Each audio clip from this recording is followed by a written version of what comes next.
the real world. Why does the Messianic movement not engage?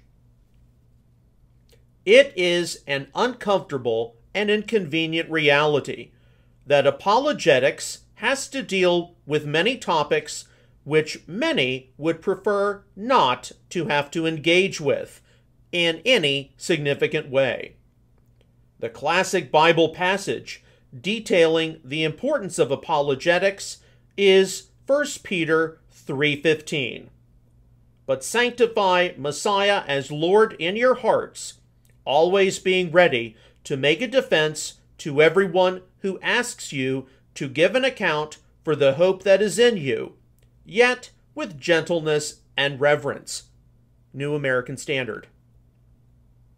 There is to be a proper way to communicate and defend biblical truth.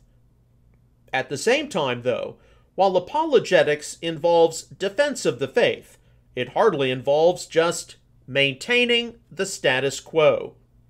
Within apologetics, new information and perspectives do have to frequently be accounted for.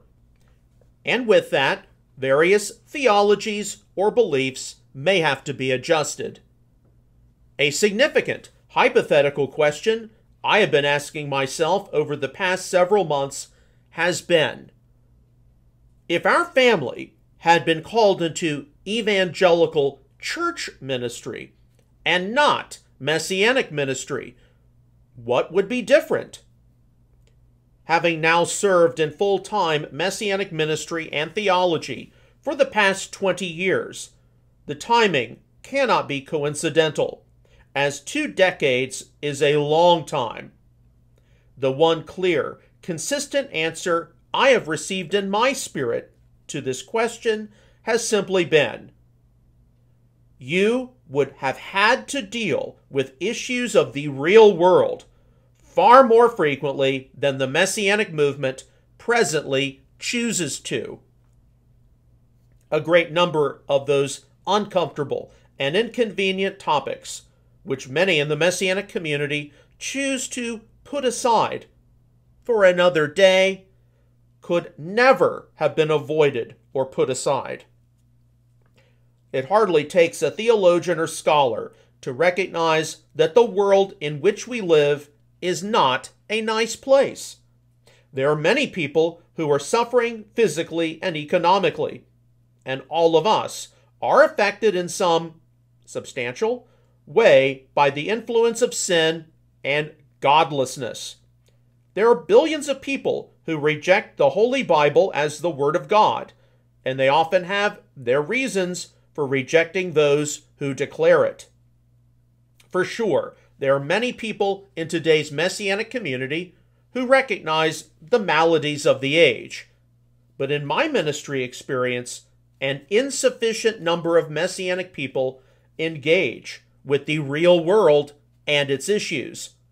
To be sure, the Messianic movement is still an emerging and developing move of the Holy Spirit, and the Lord's timing is not our timing for its emergence. Yet, if we believe that in the last days, Israel will come to be the head and not the tail of the operation, Deuteronomy 28:13, then we have to consciously recognize a number of things taking place in our time, in the real world. This is especially true given how social media is seeing progressive and hyper-liberal perspectives on God and the Bible have a much greater hearing and influence. What has your Messianic experience been? Each one of us has had a different Messianic experience in a different part of the world. My Messianic experience since 1995 to the present comes from someone originally raised in a North American evangelical Protestant environment, later called into the Messianic movement. I have been reluctant to admit this until now, but I have frequently compared and contrasted my evangelical experience to my ongoing Messianic experience. there are things which I have given up from an established Protestant tradition to join into a Messianic movement which is not always known what it is going to emerge into in the future. There still remain things which I experienced in evangelicalism, going back to my late father's Sunday school class in the 1980s, which I have yet to see manifest themselves in the Messianic community. While I fully affirm that the Messianic movement is the end-time move of God, and that it has some significant work to achieve for the kingdom in the future, too much of the Messianic movement has a very difficult time dealing with the real world and issues of modernity and post-modernity. In fact, in my experience at least, I have witnessed much of the Messianic movement purposefully go out of its way to avoid dealing with matters of the real world. I sincerely hope I am entirely wrong in my assessment, and that your experience in terms of Messianic people and the real world is entirely different. Yet, I suspect that when some major contemporary issue has arisen in your Messianic congregation or fellowship, a less than mature approach was more likely to be witnessed than a cool and rational approach. For years, I grew up hearing the example of the Issacharites appealed to. Men who understood the times with knowledge of what Israel should do. 1 Chronicles 12:32, New American Standard. Or those who had understanding of the times to know what Israel ought to do. New Revised Standard. Each of us within the Messianic community was supposed to be paying attention to things in our larger world, both spiritual and sociological, and be ably ready to deal with challenges when encountering them. Instead, when encountering matters of progressive spirituality or critical theology, I have witnessed far too many Messianic people respond back with very fundamentalist and overly simplistic approaches. Alternatively, rather than wanting to conduct some lengthy and difficult Bible studies, there have been emotional appeals for a greater outpouring of God's Spirit, and with it, some highly subjective experiences at that. In the tenor of 1 Chronicles 12:32, know how to interpret the signs of the times to determine what Israel should do. Tree of Life version. I have been seeking the Lord over the past several months, asking Him to show me why too much of the Messianic movement is underprepared to deal with matters of the real world. I have 20 years of full-time Messianic ministry experience behind me. And while I absolutely believe that we can indeed solve some of the systemic challenges, it is nevertheless quite uncomfortable to be honest with ourselves in having to identify them. They affect Jewish believers who have received Yeshua into their lives and have had to make significant life changes and adjustments as a result. And they affect the non-Jewish believers called by God into this movement at the present phase of development and how they have adapted to being involved with it. While no one can or should downplay how there are unique difficulties faced by people who are involved in today's Messianic movement, which are not necessarily faced by those in the wider body of Messiah, it is also true that our faith community has some of its own unique, homespun difficulties. Number 1.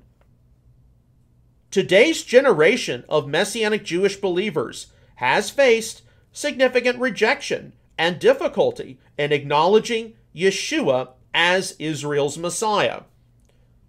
Today's Jewish believers rightfully have a burden for the salvation of their non-believing Jewish family and the greater Jewish community. Yet, the significant majority of such a Jewish community is hyper-liberal and progressive.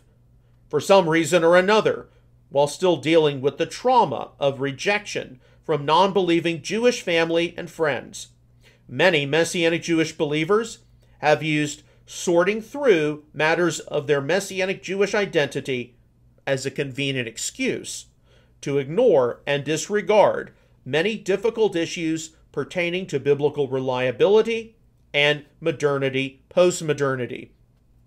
And sadly, by often reverting to many fundamentalist Christian approaches to a number of issues, they actually deter the Messianic movement's relevance to the Jewish community. Number 2, many non-Jewish believers in today's Messianic movement have experienced a major paradigm shift by embracing a Torah foundation for their faith. In interacting with Messianic Jewish believers on a regular basis, and associating with things associated with Israel and Judaism, many of their former pastors, Sunday school teachers, Christian friends, and even extended family members have thought that they have gone insane. To be sure, following the call to be a part of the Messianic movement as a non-Jewish believer is not easy. But one's Torah study cannot and must not result in a fundamentalist approach to modernity, postmodernity being permitted either. There are difficult matters of biblical reliability to be reviewed, which a straightforward English reading of the text is not going to answer. I believe the Lord has shown me that many people across the Messianic spectrum have used the difficulties and rejections they have faced as an excuse not to confront the matters of the real world, which are increasing in intensity as I write this article. I do sincerely hope I am wrong. But to be perfectly honest, if your Messianic rabbi, congregational leader, or elder board went on a scouting trip to a local Jewish synagogue or Protestant church, simply attending the main service and whatever classes were being held, what would the response be to the questions and issues being talked about? I would dare say that many of the issues and subjects being addressed would be completely different than what was being talked about at your Messianic congregation's Shabbat service or Torah study. And many of the issues discussed at such a local synagogue or church would be very much involved with the matters of the real world.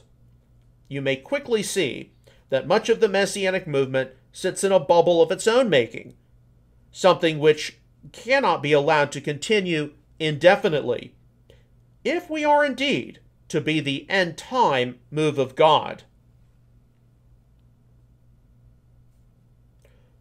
What was the vocation of ancient Israel? In much of the contemporary Messianic movement, assessing the original vocation of ancient Israel can sometimes get mired in debates over the uniqueness and distinction of today's Jewish people, often in an effort to combat replacement theology or supersessionism.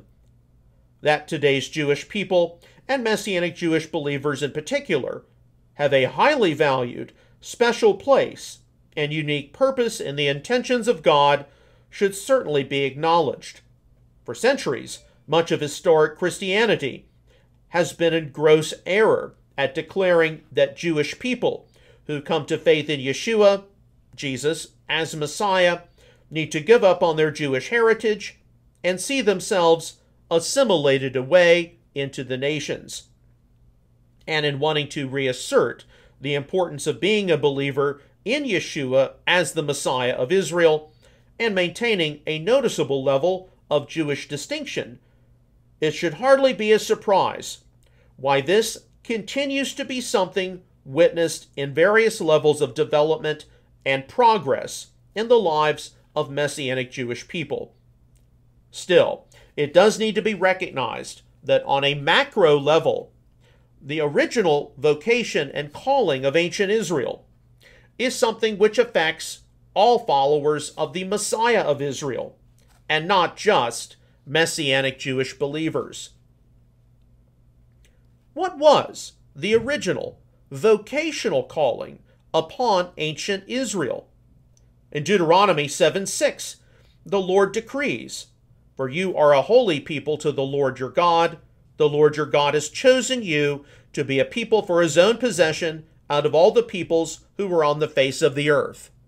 New American Standard.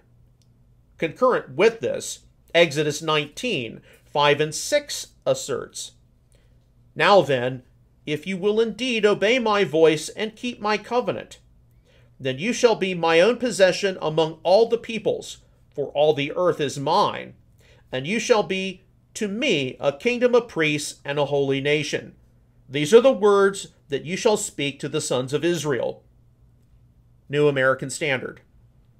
While often approached messianically, Isaiah 42:6 is seen to round out the vocational calling of ancient Israel as a light to the nations.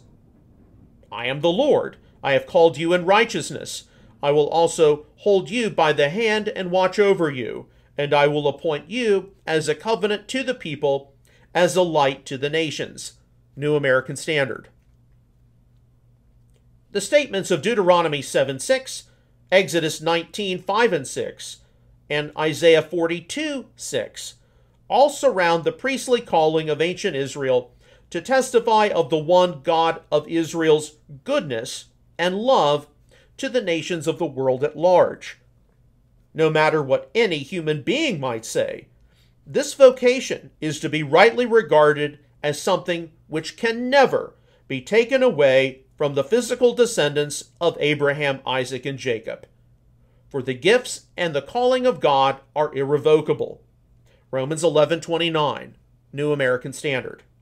Yet, because of their integration into the commonwealth of Israel, Ephesians 2:11 through 13, or Israel of God, Galatians 6:16, via Messiah faith, believers from the nations do get to be co-participants in the vocation of being a light to the world. Written to a mixed audience of first-century Jewish and non-Jewish believers, the Apostle Peter indicates how all Messiah followers are to be co-participants in the priestly vocation of proclaiming the goodness of Israel's God and Messiah to a world in darkness. "But you are a chosen race," Isaiah 43:20, Septuagint, Deuteronomy 7:6, 10:15. "A royal priesthood," Exodus 19:6, Isaiah 61:6. "A holy nation," Exodus 19:6. "A people for God's own possession," Isaiah 43:21, Septuagint, Exodus 19:5, Deuteronomy 4:20, 7:6, 14:2. "So that you may proclaim the excellencies of him who has called you out of darkness into his marvelous light. For you were once not a people, but now you are the people of God. You had not received mercy, but now you have received mercy." Hosea 2:23. 1 Peter 2:9 and 10, New American Standard. The main issue communicated to Bible readers is that Israel, and by extension all who are consciously connected to Israel, is to bear the goodness of Israel's God to a hurting world. Non-Jewish believers in Israel's Messiah are especially to be vessels of grace to Jewish people who need to know him. Because of the mercy shown to you, they also may now be shown mercy. Romans 11:31, New American Standard. Within the redemption of Israel proper, it plays a very distinct salvation historical trajectory. Romans 11:26 and 27 following. The reestablishment of the state of Israel in 1948, Isaiah 66:8. The salvation of the Jewish people and the restoration of the kingdom to Israel, Acts 1:6, are noticeably different than the salvation of people from the nations generally, because it is directly connected to the return of the Messiah and his reign from Jerusalem over planet Earth. How often have we been hearing about our collective participation in these goals? I think it is fair to deduce that much of the salvation historical importance of the Messianic movement has been lost on too many of us in recent days. This is quite sad, given the world dramas of the past 3 to 4 years. Does it not bother us that a majority of today's Messianic assemblies are likely attracting more fundamentalist Christians than anyone else? In such a demographic pool, it is quite easy to focus more on teaching non-Jewish believers about their faith heritage in the scriptures of Israel than on being better equipped to perform the original Messianic mission of Jewish outreach and evangelism. In fact, within such a demographic pool, it is frequently witnessed that issues of importance to much of the contemporary Jewish community and people do not get discussed. Even more mind-boggling is how within such a demographic pool, many of today's Messianic congregations cannot easily attract evangelical Protestants from more mainline denominational settings. Families like mine are few and far between in many cases. And these are actually the people who tend to have the resources which can take the Messianic movement to the next proverbial level.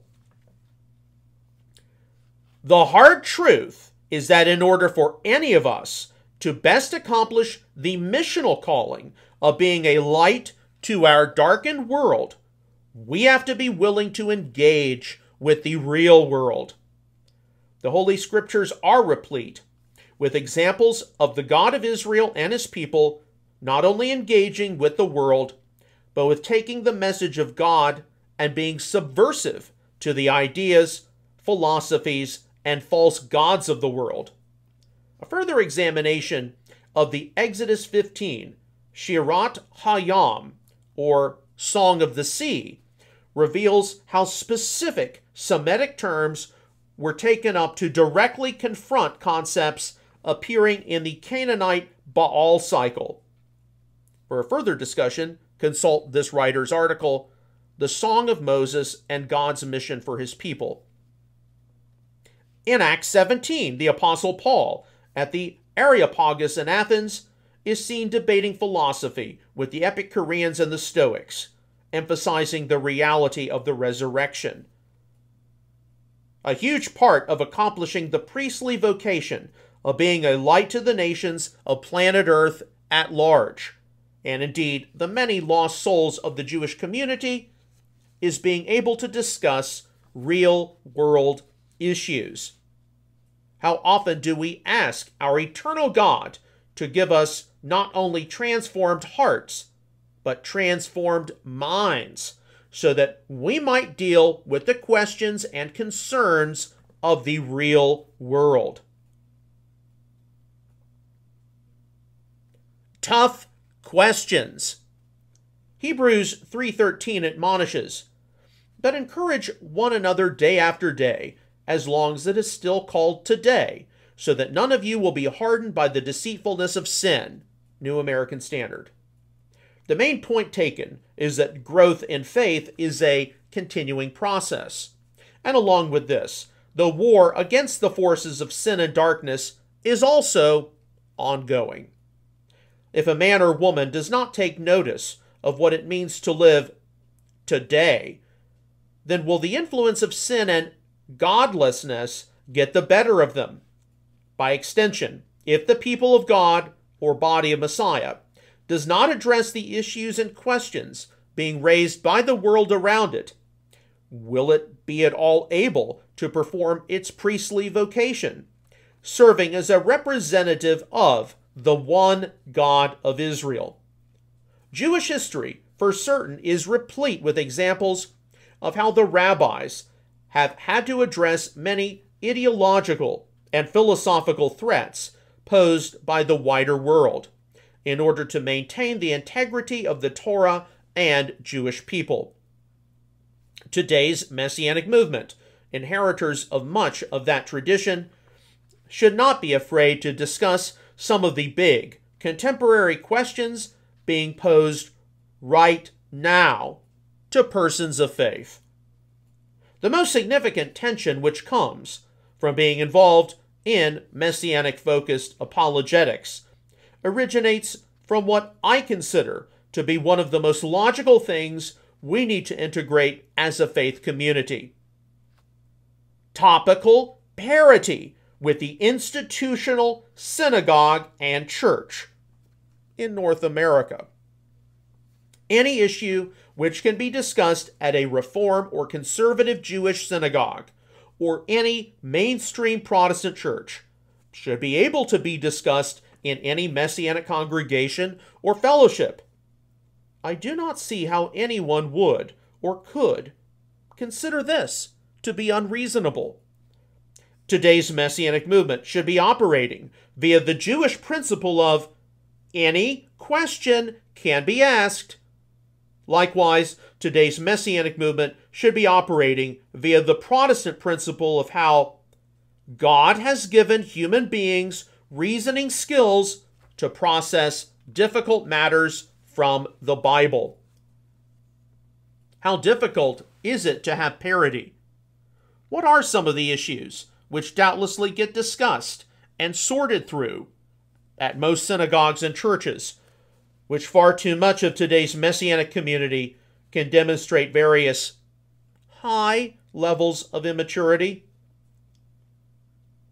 To the Messianic movement's great credit, the main controversy presently splitting a wide number of Protestant denominations is something which has never split our community.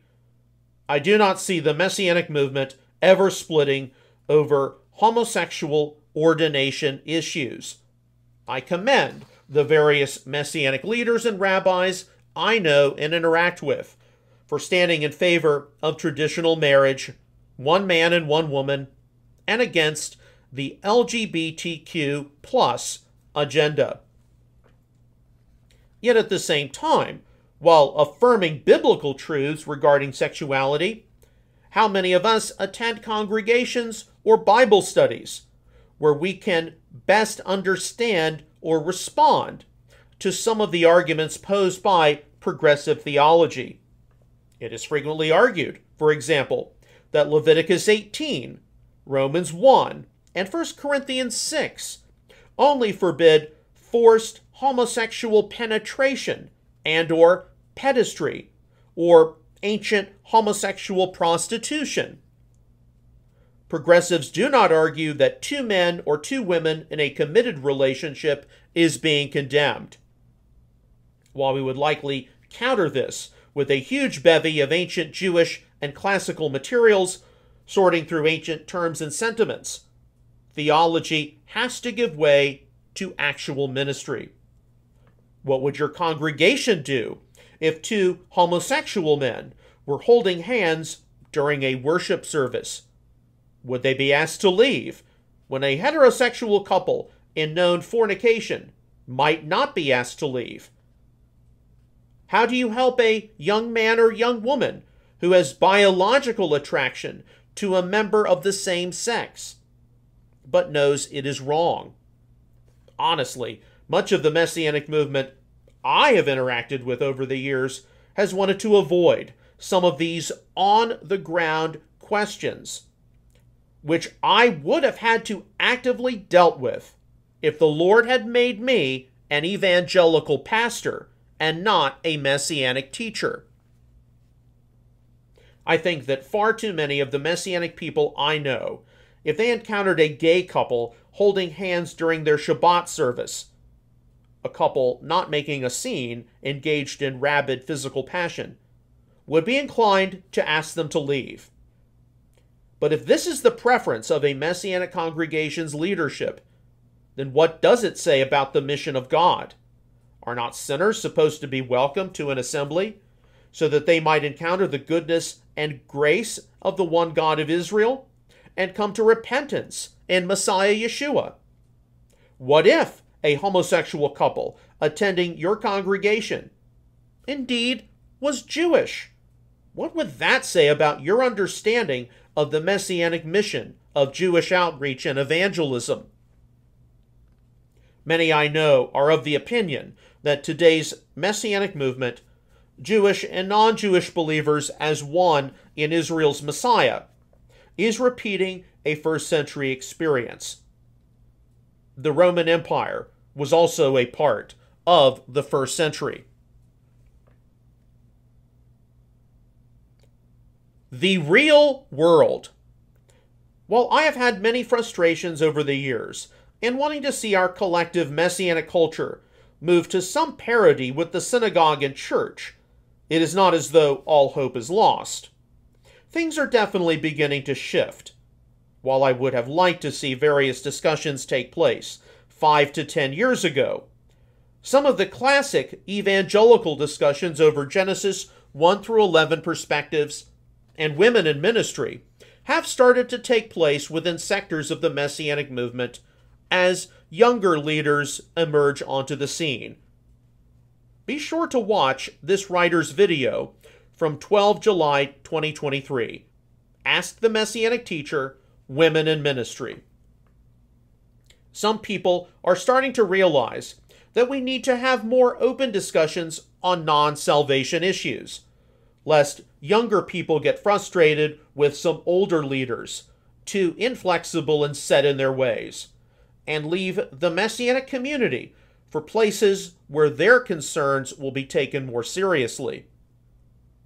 Earlier this month, our ministry and family attended the Messiah 2023 conference in Grantham, Pennsylvania. I trust that some of you saw the 53 McKee moment shorts posted on our YouTube channel throughout the conference. This was an excellent time for me to get a good feel for the pulse of much of the Messianic movement. By far, my best interactions during the conference were talking to 2 older Messianic Jewish rabbis from upstate New York. They were very appreciative of me for addressing issues of woke, deconstruction, ex-evangelical, and affirming. I was told how throughout the past several decades of Messianic Judaism, leaders have often stressed that they need to stay away from controversial issues. Yet, given how these 2 rabbis were right in the thick of all of the hyper-progressive matters in their geographic region, their congregations have no choice now but to stand strong and bold for biblical truth. They have to engage with the real world. I had to tell them that in North Texas, too many of the Messianic people I know are in a conservative bubble, hoping that wokeism will just blow over. I also told them that I do not live in an idealistic world where all endings are happy endings, but instead where the presence of sin and godlessness needs to be confronted and inconvenient and uncomfortable topics need to be discussed. In too much of my experience, over the past 20 years, far too many Messianic people think that they are somehow entitled to dismiss with the matters of the real world, acting like insecure fundamentalists. And in so doing, the Messianic community has been attracting Christian fundamentalists more than anyone else, and matters of Jewish outreach and evangelism and our long-term purpose have too often been overlooked. We have not been fulfilling the priestly calling upon our faith community the way we should have. Today, however, with substantial social and religious changes taking place, we now have an opportunity to begin our own transition from a Messianic movement into a Messianic force for holiness and righteousness, with many the necessary changes and adjustments to our spiritual and theological culture will be very painful. Others who have kept their mouths shut for many years will need to lovingly begin to explain why they have been careful with their words. All of us need to recognize the significant potential we possess as part of the Messianic movement and see that our faith community remains alive and well up to the second coming of Yeshua the Messiah.